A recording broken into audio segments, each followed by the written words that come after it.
Amén. Domingo por la mañana. La iglesia del Señor Jesús se reúne.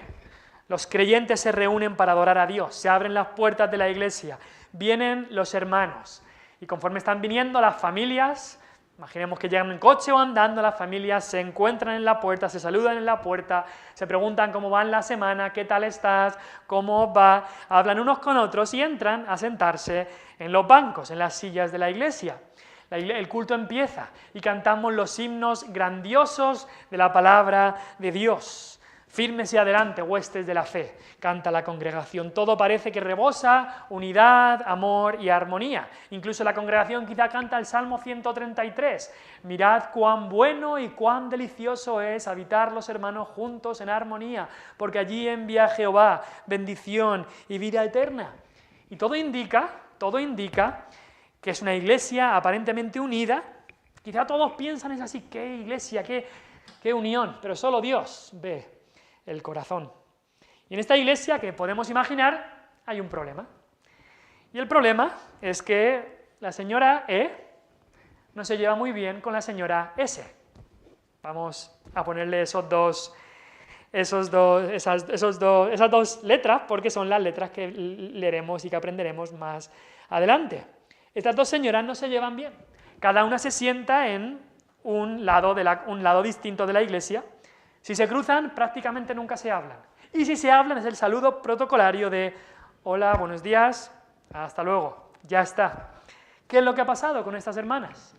Pues ellas te dirán, nada, no pasa nada, o no te incumbe, o no te preocupes por nosotras, o es que no lo vas a entender, es que lleva mucho tiempo, no te preocupes por esto. Y el pastor acaba de predicar sobre la unidad, y el pastor ha hablado ya de que debemos sentir lo mismo, teniendo el mismo amor, unánimes, sintiendo una misma cosa, que nada hagáis por contienda, por vanagloria, antes bien con humildad, estimando cada uno a los demás como superiores a él mismo. Pero para estas dos señoras esto les ha pasado por encima. Es más, lo que han pensado es, la otra es la que tiene que hacer, la otra es la que debería estar atento a lo que se ha dicho. Pero ese domingo del que estamos hablando va a ocurrir algo distinto, porque el pastor empieza a hablar y el pastor dice, tenéis que estar firmes en el Señor. Y estas dos señoras dicen, amén, claro que sí, hay que estar firme en el Señor, hay que estar firme. Pero de repente, algo va a decir el pastor que va a cambiar el domingo para estas dos señoras y va a cambiar también el resto de sus vidas. De repente el pastor dice, ruego a la señora E y a la señora S, que sean de un mismo sentir, que dejen de un lado sus diferencias y que se reconcilien. ¿Te imaginas? ¿Te imaginas en un culto de domingo que eso ocurra? Pues es lo que ocurrió, seguramente muy parecido a lo que acabo de explicar, es lo que ocurrió en la iglesia de Filipos, la iglesia de la que estamos leyendo esta carta. ¿Por qué? Porque estas cartas que enviaba el apóstol Pablo sabemos que se leían públicamente. No era una carta solamente para el pastor de la iglesia, y el pastor ya transmitía lo que quería. No, estas cartas se leían públicamente. Y aquí en el versículo 2 del capítulo 4, Pablo dice, ruego a Evodia, la señora E, y a Síntique, la señora S, que sean de un mismo sentir en el Señor. Ruego a estas dos señoras, Evodia y Síntique, que sean de un mismo sentir. Estos dos nombres no los conocemos mucho ahora, no hay muchas Evodias y no hay muchos Síntiques, y no hay muchas Síntiques, son dos nombres femeninos en nuestra sociedad. Pero desgraciadamente, la falta de unidad sigue ocurriendo en las iglesias evangélicas 2000 años después. La falta de armonía sigue ocurriendo. Los problemas entre hermanos y entre hermanas siguen ocurriendo. Las contiendas, las peleas, las rivalidades, las vanaglorias, los desacuerdos son más comunes de lo que creemos. Y han hecho mucho daño. Hay iglesias hoy en día muriéndose o que han cerrado ya incluso, y todo empezó por una Evodia y una Síntique. Así empezó el decaimiento de la iglesia. Hay cristianos incluso esqueléticos espiritualmente. Hay cristianos así de esqueléticos porque han dejado que la amargura les corroa porque tenían un problema con una Síntique o con una Evodia. Incluso, ¿sabes qué? Hay incrédulos que han entrado por la puerta de iglesias evangélicas y se han dado cuenta que había más peleas en la iglesia evangélica que fuera, y han salido pitando y no han querido entrar nunca más a una iglesia. Y eso pasa hoy en día, desgraciadamente. Pasaba hace 2000 años en la iglesia de Filipos y pasa hoy también. Y el apóstol Pablo tiene hoy que decirnos, esto no debe ser así, esto no debe ser así. Si te das cuenta, la iglesia de Filipos es una de las mejores iglesias a las que Pablo le escribe. Si lees la carta te vas a dar cuenta que está llena de gratitud de Pablo, dando gracias a Dios por los filipenses, dando gracias a Dios por lo que habían hecho. Y es sin duda una de las cartas que Pablo está contento, está gozoso. Me gozo en vosotros, estoy feliz, gozaos vosotras también. Tiene muchas cosas que decirles, pero casi todas son buenas. Pero incluso en esta iglesia prácticamente perfecta, aún había un caso de rivalidad, desunión, diferencias, peleas. Y Pablo no dice, bueno, como estáis tan bien esto... No. Pablo trata este tema y lo trata de una manera muy específica. Hoy me gustaría hablar sobre la armonía en la iglesia, porque cuando ahí dice en el versículo 2 que sean de un mismo sentir, también podría traducirse como que estén en armonía. Un mismo sentir, veremos después, nos habla de una misma mente, de un mismo ánimo, una misma armonía. Que estén no en desacuerdo, sino unidos. Y es que en estos 3 versículos vemos que Dios desea que su iglesia esté firme en el Señor, y eso solo es posible si su iglesia está unida. Y cada uno buscando esta unión y ayudando a otros a estarlo. Voy a repetirlo. Dios desea que su iglesia esté firme. Eso es solo posible si la iglesia está unida, cada uno buscando esta unión y ayudando a otros a estar unidos. Hay 2 cosas que queremos ver en estos 3 versículos. En primer lugar, en el primer versículo, Pablo da un recordatorio, mejor dicho, un recordatorio del propósito. Recordar otra vez el propósito. Hay veces que es bueno recordar cuál es el propósito de todas las cosas. Recordar cuál es el propósito de la iglesia, cuál es el propósito de mí como cristiano, cuál es el propósito. Y Pablo se lo recuerda en el versículo 1, les dice, estad firmes. Ese es el propósito. Tenemos que estar firmes. Versículo 1 del capítulo 4 empieza diciendo, así que. Si alguien dice, así que, significa que ha dicho algo antes. Yo digo, según todo lo que he dicho, así que vamos a hacer esto. Os he explicado algo y así que vamos a hacer algo. Entonces hay que ver lo que ha dicho Pablo antes. Entonces cuando Pablo dice así que, tenemos que recordar lo que vimos la semana pasada, lo que Pablo había dicho en los últimos versículos. Vimos que debemos ser ciudadanos del cielo. Vimos que los ciudadanos del cielo estiman más lo espiritual que lo terrenal. Que los ciudadanos del cielo esperan a su Rey Jesucristo que va a venir. Que los ciudadanos del cielo vamos a experimentar una transformación en nuestros cuerpos. Que este cuerpo de humillación, con enfermedades, con problemas, con debilidades, no es el definitivo. Que Dios nos va a dar un cuerpo tal como el cuerpo de Cristo, un cuerpo glorificado después de ahí en la resurrección. Vimos que somos ciudadanos del cielo. Así que Pablo dice, así que, habiendo visto que somos ciudadanos del cielo, entonces debemos estar firmes. Debemos estar firmes siguiendo hacia el cielo, porque esto no es nuestro hogar. El mundo no es mi hogar, soy peregrino aquí, dice la canción. Así que Pablo por eso dice, así que, dice, como somos ciudadanos del cielo, aquí en esa tierra debemos estar firmes, porque nuestra tierra no es esta, sino que es el cielo y estamos llegando, andando hacia allá. Ahora, ¿en qué debemos estar firmes? Pues si recordamos un poco en qué va del capítulo 3, habla de estar firmes, por ejemplo, contra los falsos maestros, aquellos que Pablo los llama perros, aquellos que traían falsa doctrina, diciendo que para ser salvos sí, hay que creer, pero también hay que hacer estos ritos. Si no haces este tipo de ritos, no vas a ser salvo. Pablo dice, eso es falsa doctrina, firmes ante los falsos maestros, firmes también ante los enemigos de la cruz de Cristo, estos que solo pensaban en lo terrenal, cuyo Dios era el vientre, que solo pensaban en lo de los sentidos, en lo que puedo tocar, que solo pensaban en el aquí y en el ahora. Firmes también siguiendo el ejemplo de Cristo, y firmes también siguiendo el ejemplo de hombres y mujeres fieles, como vimos ahí, hermanos, sed imitadores de mí. Pablo nos está diciendo estar firmes. Ahora, quizá podemos preguntarnos, es que vale, sé que tengo que ser firme, pero ¿cuál es la motivación? ¿Qué me puede motivar para estar firme? ¿Por qué debo ser firme? ¿O cuál es la motivación? Pablo aquí, versículo 1, nombra una serie de palabras que nos hace ver la relación que él tenía con los filipenses. Les dice, así que hermanos míos, dice hermanos míos, amados y deseados. Dice amados, y en el original se podría decir hermanos míos amadísimos, amadísimos. En Filipenses lo vemos una y otra vez, como Pablo, versículo 8 del capítulo 1, os amo a todos vosotros con el entrañable amor de Jesucristo. Pablo no le decía eso a todo el mundo, pero es que tenía una relación con los filipenses muy especial. Y creo que se puede decir que no hay otra iglesia en el Nuevo Testamento a la que Pablo le muestre los términos más afectivos. Eran amadísimos, amadísimos. Pablo los tenía en el corazón, versículo 7 del capítulo 1, os tengo en el corazón. Solo se lo dice a esta iglesia, era una iglesia muy, muy apreciada por Pablo, muy querida por él.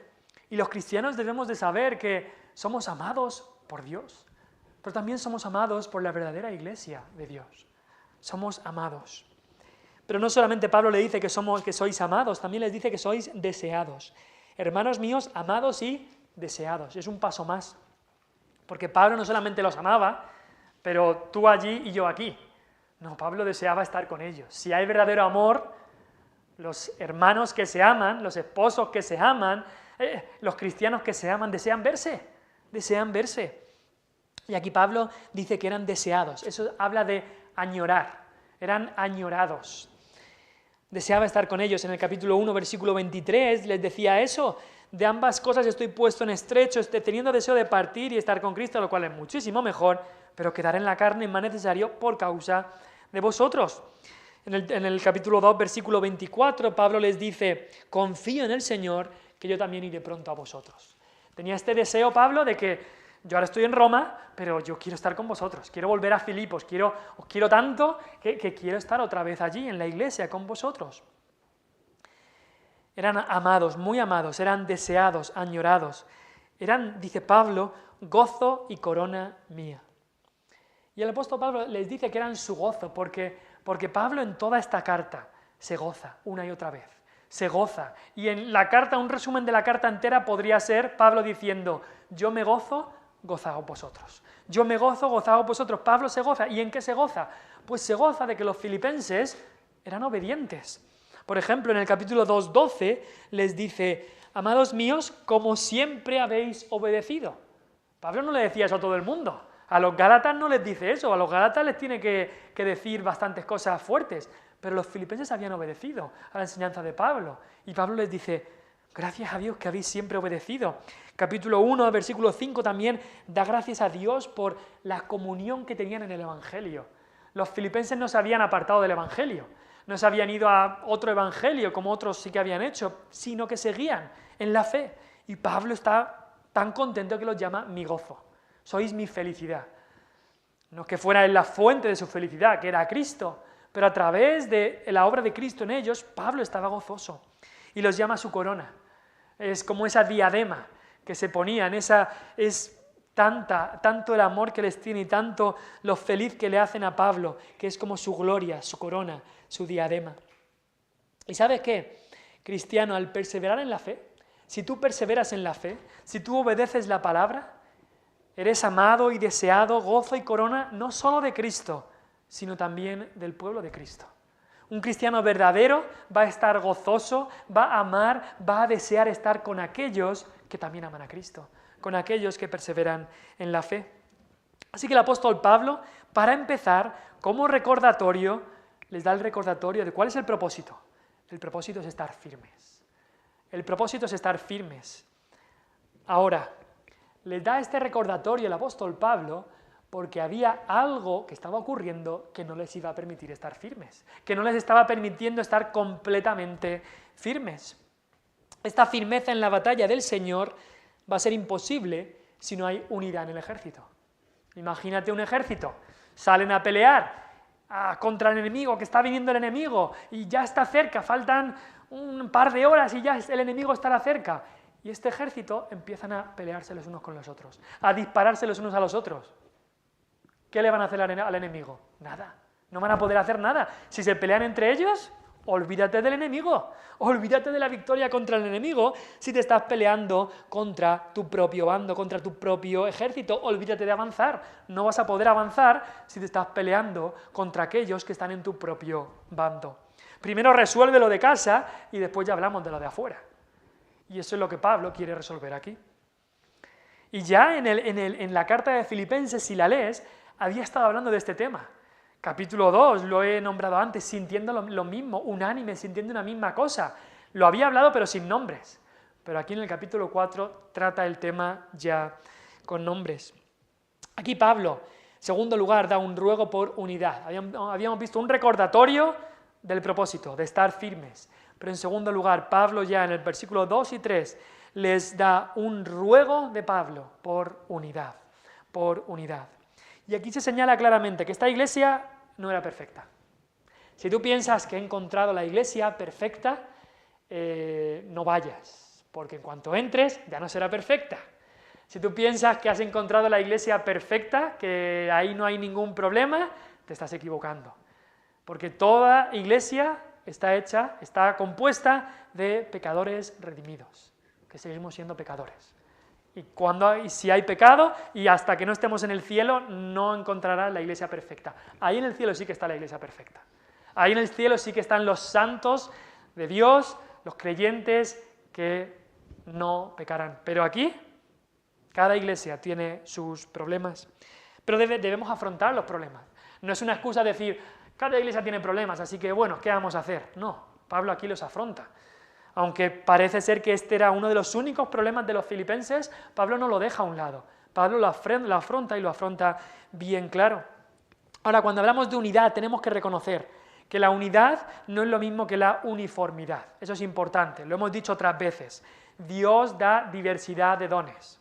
1 Corintios habla de eso, Romanos también. Dios da diferentes roles a cada uno, en la familia, en la iglesia, en el Estado, diferentes roles, cada uno tiene su posición, su rol, pero podemos y debemos estar bien unidos, aún siendo diferentes, aún habiendo diversidad. Pero aquí había dos mujeres que no lo estaban, y Pablo tiene que tratar esto, y el ruego de Pablo es por unidad. Dice, ruego que Evodia y Síntique sean de un mismo sentir. Esa palabra un mismo sentir es un mismo ánimo, una misma mente, que estén en armonía. Ahora ahí Pablo trata este problema, este pecado. Y hay dos cosas que quiero mencionar de cómo Pablo lo trata, porque también nos enseña a nosotros cómo debemos de tratar también algunos de los problemas que surgen. Primero es que Pablo lo trata por nombre. Y eso debió ser para estas dos mujeres, ahí en la congregación, escuchando, seguramente su corazón le empezó a latir como nunca había latido. Públicamente fueron identificadas en esta disputa, esta pelea que tenían. Ruego a Evodia y a Síntique, dos personas, dos mujeres, son dos nombres de mujer. No sabemos quiénes eran, la única vez que salen en la Biblia es aquí. Desgraciadamente estas dos mujeres no se les nombra en otro lugar, sino solo aquí, por esta disputa, esta pelea que había entre ellas. Ahora, recordemos un poco de la iglesia de Filipos. No sé si te acuerdas, en el libro de Hechos, Pablo llega a Filipos, la primera ciudad de Europa que Pablo visita, y llega a Filipos y dice que se encuentra con unas mujeres que iban cerca del río a hacer una reunión de oración.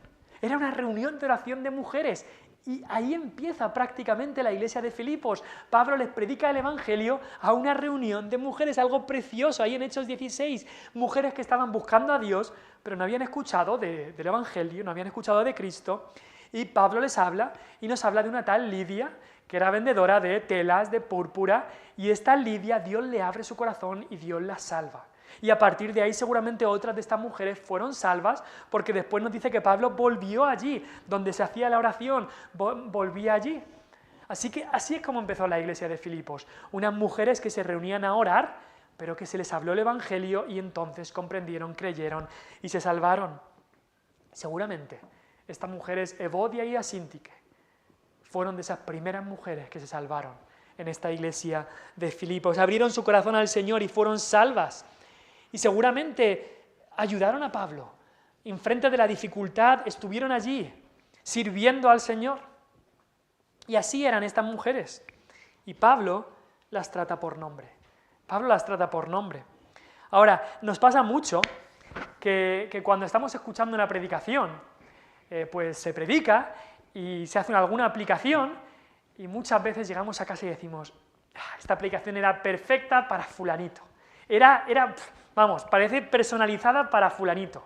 O quizá decimos, qué pena que no vino fulanita, es que esta predicación era para ella. Incluso se la voy a mandar por el WhatsApp porque esta predicación era para ella.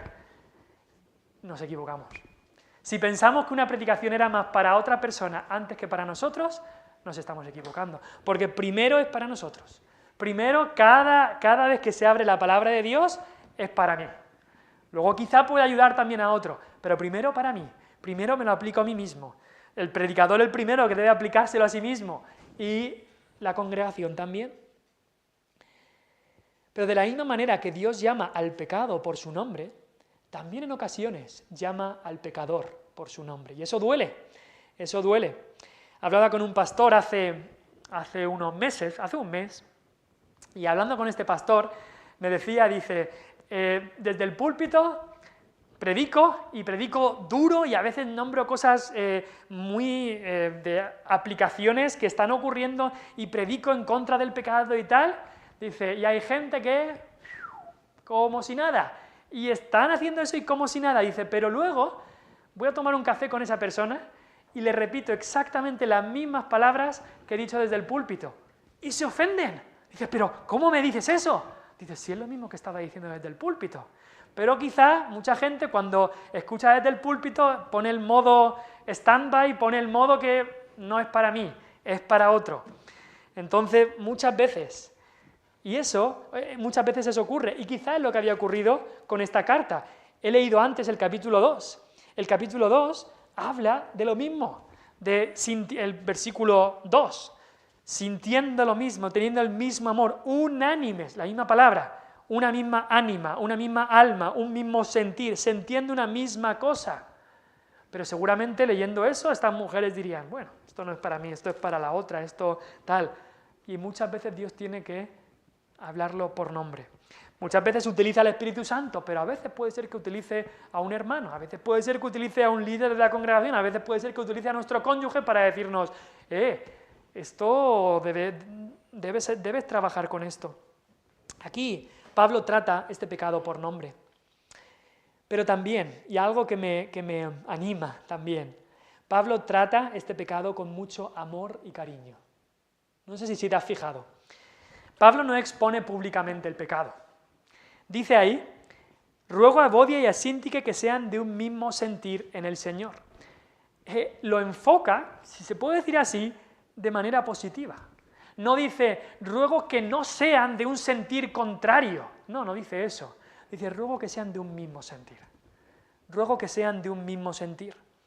Y tenemos que llevar cuidado con la falta de amor y tacto al hablar a tu hermano sobre un problema. Incluso cuando nos ofenden debemos llevar mucho cuidado con hablar sin amor, sin cariño, sin tacto. Incluso Pablo aquí no nos revela cuál era el problema. Simplemente les dice cuál es la solución. Tienen que ser de un mismo sentir. Esa es la solución. Y eso es lo que tienen que trabajar estas dos señoras, ser de un mismo sentir. Pero no les dicen, no exponen públicamente cuál era la falta, de dónde había surgido todo, porque quizá tampoco importaba. Muchas veces en estos casos, estos problemas surgían pues de una conversación, de una mala conversación, incluso a veces de alguna tontería, de algo que no se resolvió, algo que no se perdonó, algo que no se olvidó y que creó un conflicto grande. Y Pablo lo trata con amor y cariño. Y no expone públicamente lo que ha pasado. Y también Pablo le recuerda la gran labor que hicieron en el pasado. Fíjate un momento en el versículo 3. Dice, le dice a este compañero fiel, dice, te ruego también a ti, compañero fiel, que ayudes a estas, refiriéndose a Evodia y a Síntique, que ayudes a estas que combatieron juntamente conmigo en el Evangelio. Le recuerda a estas dos mujeres que tenían esta pelea, que no estaban haciendo lo correcto ahora, les recuerda cómo en el pasado habían servido al Señor. Les recuerda la gran labor que hicieron para el Señor en el pasado. Combatieron juntamente conmigo en el Evangelio. Pablo podía decir, eran compañeras en la lucha, compañeras en el Evangelio. No eran unas mujeres que siempre habían estado trayendo problemas, no.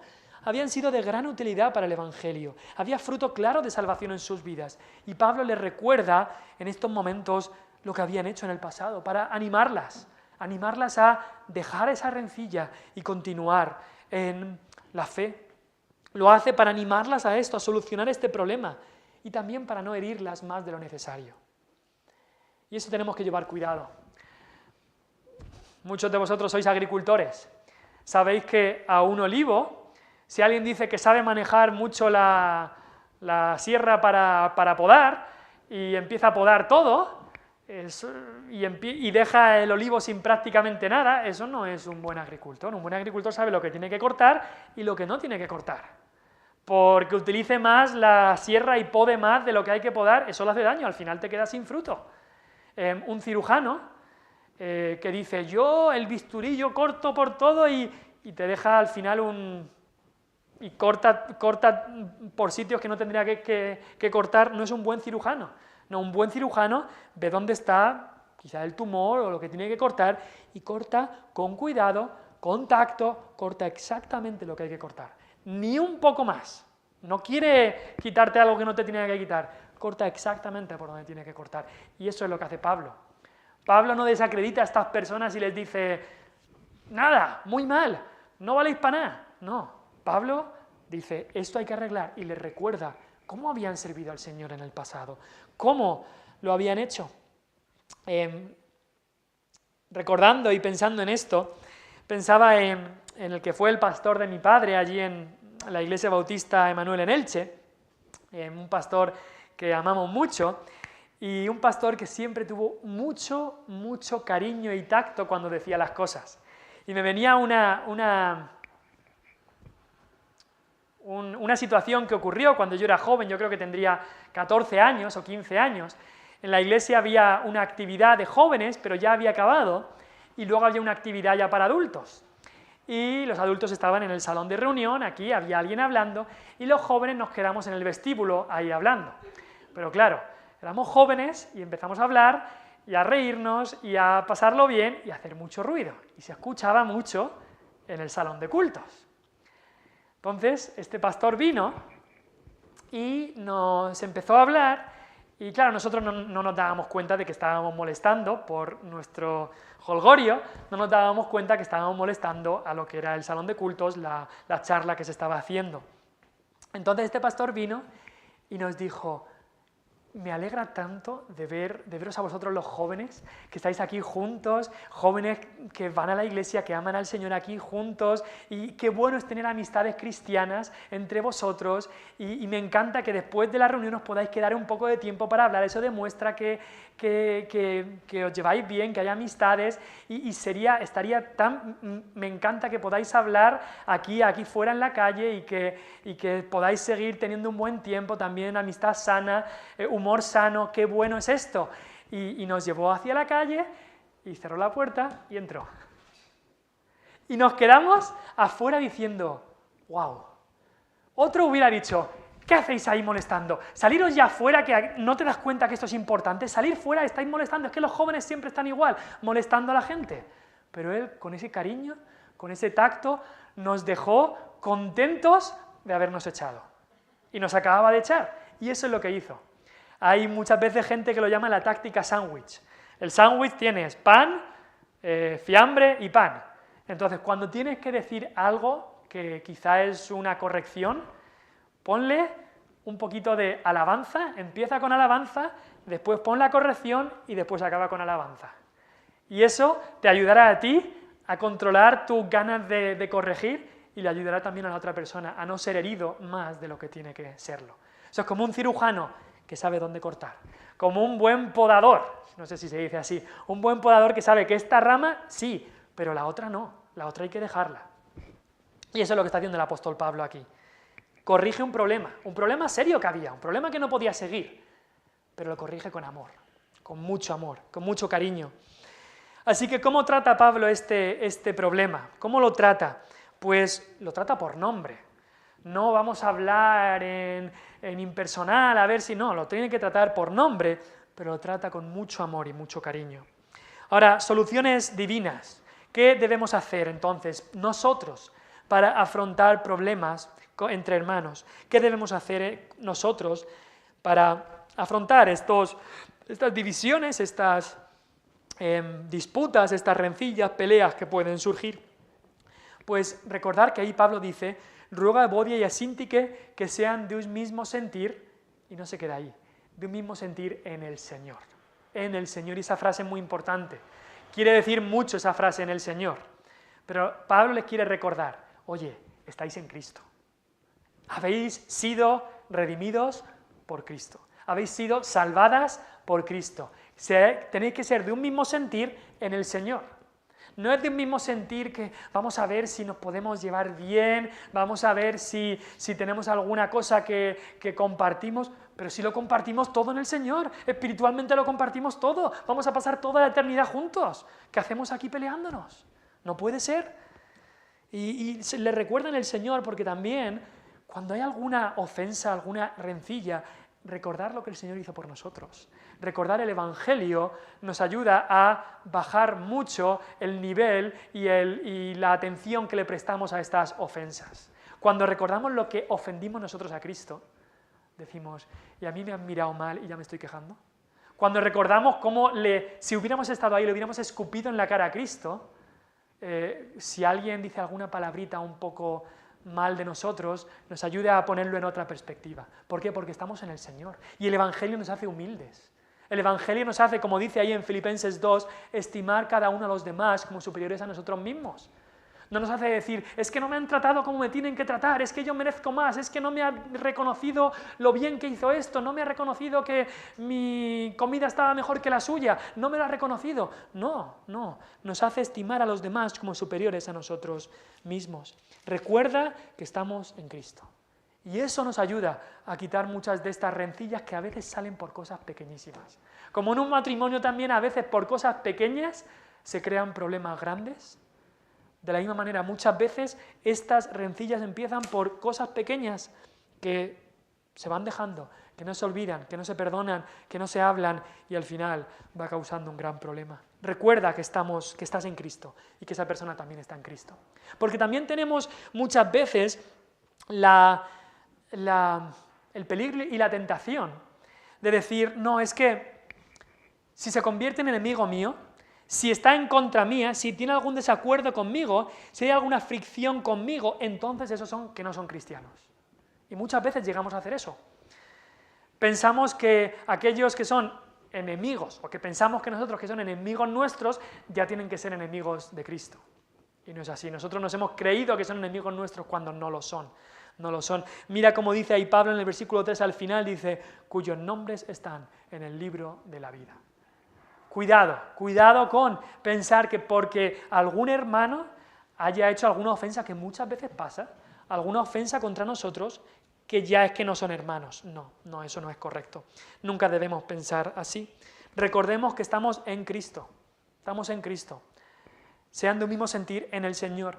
Pero la segunda cosa, la segunda solución que debemos aplicar como cristianos es también recurrir a la ayuda de otros hermanos maduros. Recurrir a la ayuda de otros hermanos maduros. En casos de división, en casos de rencillas como de estas personas, Pablo no les dice: ruega a Evodia y a Síntique que sean de un mismo sentir en el Señor, que se apañen ellas solas y que lo resuelvan ya. Mira lo que dice el versículo 3. Asimismo te ruego también a ti, compañero fiel, que las ayudes. Que ayudes a estas que combatieron juntamente conmigo. Que las ayudes. Ayuda a solucionar esto. Ahora no sabemos quién era este compañero fiel. Creo yo que sería Epafrodito, un compañero de Pablo llamado Epafrodito. Epafrodito era predicador en Filipos. Epafrodito era el que desde Filipos le había llevado una ofrenda, un regalo a Pablo hasta Roma. Y Epafrodito era también el encargado de traer la carta de Pablo hasta los filipenses. Así que ese era Epafrodito. Entonces seguramente cuando Pablo dice te ruego a ti, compañero fiel, se refería pues al mensajero de la carta, a Epafrodito. Seguramente él era el encargado de leerle la carta a los filipenses. Y Pablo le dice: ayúdalas. Que la iglesia también, porque nombra a otros, que la iglesia también ayude a solucionar este problema. Y esto encaja con la enseñanza de Cristo. Cuando Cristo enseñó sobre las ofensas entre los hermanos, vamos a Mateo 18, Cristo también enseñó, Cristo se adelantó, si se puede decir así, porque aún en su tiempo, pues la iglesia del Nuevo Testamento estaba pues en formación, pero Cristo aquí nos habla de la iglesia, incluso en Mateo 18, versículo 15. Este es un patrón, un modelo cristiano para cómo afrontar las ofensas, cómo afrontar cuando un hermano peca contra otro hermano. Mateo 18, 15. Por tanto, si tu hermano peca contra ti, ve y repréndele estando tú y él solos. Si te oyere, has ganado a tu hermano. Mas si no te oyere, toma aún contigo a uno o dos. Trae a otros que te ayuden, para que en boca de 2 o 3 testigos conste toda palabra. Si no los oyere, dilo a la iglesia. Busca la ayuda de la iglesia. Y si no oyera a la iglesia, entonces tenle por gentil y publicano. Esto es cuando uno está pecando en contra de otro y ese uno no se quiere arrepentir. Entonces no es solamente uno contra uno, sino que busca a otros para ayudar. Eso es un patrón bíblico, de que hermanos cristianos maduros en la fe, también líderes en la iglesia, ayuden cuando hay algún tema de disputa, ofensa, pecado uno en contra de otro. Eso encaja tanto la enseñanza de Cristo como lo que está enseñando Pablo en Filipenses 4.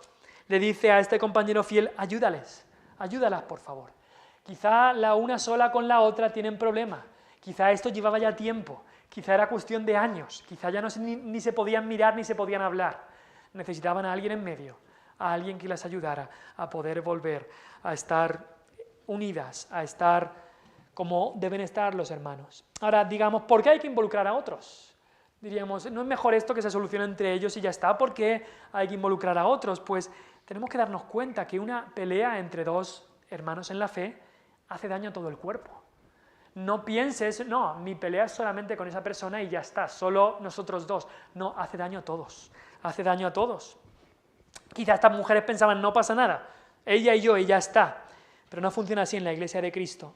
Un desacuerdo entre dos miembros de un cuerpo hace daño y daña al cuerpo entero. Si este dedo se enfada con este ojo y este dedo y este ojo empiezan a pelearse, vale, este dedo se va a hacer daño, el ojo se va a hacer daño.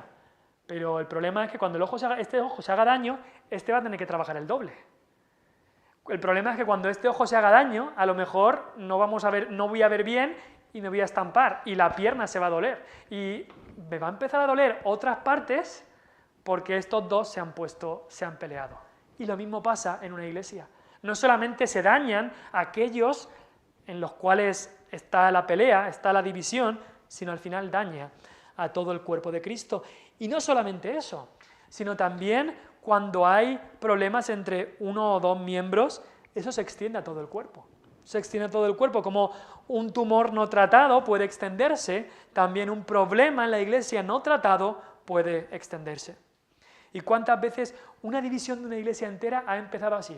Con dos personas que no estaban de acuerdo, dos personas que se pelearon y comenzaron a hacer bandos. Porque claro, no está muy bien si yo soy el único, entonces esa persona empieza a hablar con su amiga de lo mal que le ha hecho la otra, y ella habla con su amiga, y empiezan a involucrar a los cónyuges también, y empiezan a involucrar, y al final la iglesia está dividida en dos, una parte contra de la otra. No debe ser así. No debe ser así. Al final la iglesia se rompe.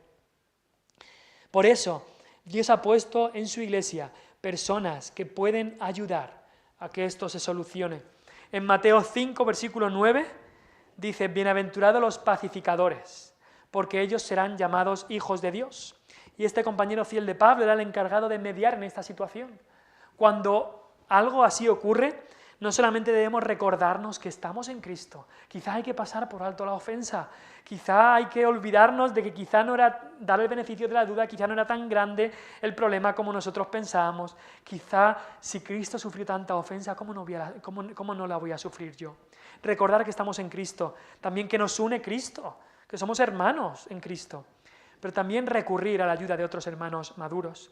Gente que Dios ha llamado en la iglesia para ser pacificadores, para poner paz entre uno y otro. Ahora, estos pacificadores, cuidado con creerse pacificador, e intentar ir reconciliando a personas que no estaban peleadas, porque entonces el pacificador está creando el problema en sí.